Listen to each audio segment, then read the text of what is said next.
जय भीम जय भारत। लोकसभा में बजट पर चर्चा का ऐसा भाषण सुनाई दिया जिसने सत्ता पक्ष और विपक्षों का दोनों का ध्यान अपने ओर खींच लिया। नगीना से सांसद चंद्रशेखर आजाद ने संसद के अंदर बेरोजगारी और किसानों की समस्या, शिक्षा, स्वास्थ्य, आरक्षण और सामाजिक न्याय जैसे मुद्दों पर सरकार को घेरते हुए कई बड़े सवाल खड़े कर दिए हैं। चंद्रशेखर आजाद ने कहा कि बजट केवल आंकड़ों का दस्तावेज नहीं होता, बल्कि यह सरकार की सोच और नीयत का आईना होता है। उन्होंने सवाल उठाया कि क्या इस बजट में दलित, आदिवासी, पिछड़े और गरीब वर्गों की जरूरतों का ध्यान रखा गया है या नहीं। उन्होंने बेरोजगारी का मुद्दा उठाते हुए कहा कि हर साल लाखों युवा नौकरी की तलाश में निकलते हैं, लेकिन रोजगार के अवसर लगातार कम होते जा रहे हैं। किसानों की एमएसपी की कानूनी गारंटी नहीं मिलने और बढ़ती महंगाई को लेकर भी उन्होंने सरकार को कटघरों में खड़ा किया। इतना ही नहीं, उन्होंने सफाई कर्मियों की सुरक्षा, आरक्षण, शिक्षा और स्वास्थ्य के बजट को लेकर भी गंभीर सवाल उठाए। आखिर संसद में क्या कह गए चंद्रशेखर आजाद, जिसने राजनीतिक गलियारों में नई बहस छेड़ दी है।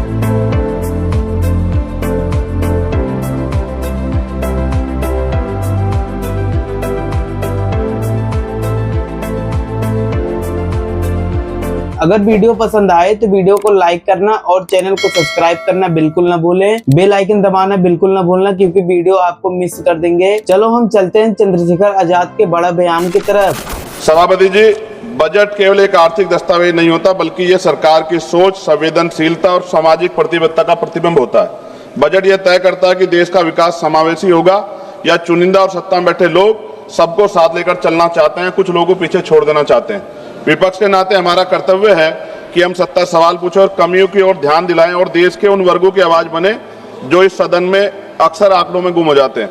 लेकिन माननीय अध्यक्ष महोदय, असली सवाल यही से शुरू होता है, क्या ये बजट देश के गरीब, पिछड़े, दलित, आदिवासी, ओबीसी, अल्पसंख्यक और वंचित वर्गों की वास्तविक जरूरतों को समझता है, नहीं समझता है। मान्यवर, इस बजट में आर्थिक विकास की बातें अधिक है, लेकिन सामाजिक न्याय की आत्मा कमजोर। चंद्रशेखर आजाद का सबसे पहला और बड़ा बयान यही था कि बजट में आर्थिक विकास की बातें तो हैं, लेकिन सामाजिक न्याय का पक्ष कमजोर दिखाई दे रहा है। उनका कहना है कि सबसे ज्यादा जरूरतमंद वर्गों के लिए ठोस योजनाएं दिखाई नहीं देती है।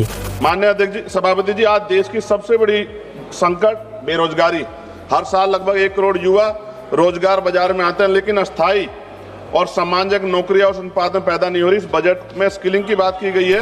युवाओं और रोजगार का मुद्दा हमेशा से ही राजनीतिक केंद्र में रहा है। चंद्रशेखर आजाद ने संसद में दावा किया कि री स्किल डेवलपमेंट की बात होती रहती है, लेकिन उसके बाद नौकरी की गारंटी दिखाई नहीं देती है। सरकार सो स्मार्ट सिटी की बात कर रही थी, लेकिन आज भी भारत में सफाई कर्मचारी, संविदा कर्मी गटर में उतरता है सर। और मैं सरकार से पूछना चाहता हूं, चांद पर पहुंच गए, लेकिन अपने भाइयों की सुरक्षा और तकनीकी मशीनें उनको क्यों नहीं उपलब्ध करा पाए। यही वह हिस्सा था जिसने सदन का सबसे ज्यादा ध्यान खींचा है। उन्होंने सवाल किया कि जब देश तकनीकी के क्षेत्र में इतनी तरक्की कर चुका है, तो सफाई कर्मियों सुरक्षा के लिए आधुनिक मशीनें और संसाधन क्यों उपलब्ध नहीं कराए जा रहे हैं। हमारी मांग है SC/ST OBC के लिए लक्षित रोजगार मिशन चलाया जाए, छात्रवृत्ति को समयबद्ध और कानूनी प्रावधान किया जाए, शिक्षा और स्वास्थ्य पर GDP का न्यूनतम 6% खर्च हो, आरक्षित वर्गों के लिए विशेष उद्यमता और MSME पैकेज दिया जाए, आदिवासी और पिछड़े जिलों को विशेष सामाजिक आर्थिक विकास योजना चलाई जाए। माननीय सभापति जी, ये बजट आर्थिक विकास की तो बात करता है, लेकिन सामाजिक संतुलन और न्याय की भावना कमजोर दिखाई देती है। विपक्ष के नाते हम कहना चाहते हैं कि हम विरोधी नहीं है, लेकिन अब बहिष्करण और उपेक्षा के विरोधी हैं। जब तक SC/ST OBC और वंचित और विकास की मुख्य धारा में बराबरी में शामिल हो, तब तक विकसित भारत का सपना अधूरा है। अपने भाषण के अंत में चंद्रशेखर आजाद ने सामाजिक न्याय, शिक्षा, स्वास्थ्य और रोजगार, आरक्षण से जुड़े कई मुद्दों को उठाते हुए सरकार से ठोस कदम उठाने की मांग की है। अब सवाल ये है कि क्या चंद्रशेखर द्वारा उठाए गए मुद्दे वास्तव में देश के करोड़ों लोगों की आवाज है, या फिर सरकार के पास इन सवालों का कोई अलग जवाब नहीं है। आप इस भाषण और बजट पर क्या सोचते हैं? अपनी राय हमें कमेंट में जरूर बताइए। वीडियो पसंद आया हो तो वीडियो को लाइक करना और चैनल को सब्सक्राइब करना बिल्कुल ना भूलें। तब तक के लिए जय भीम जय भारत।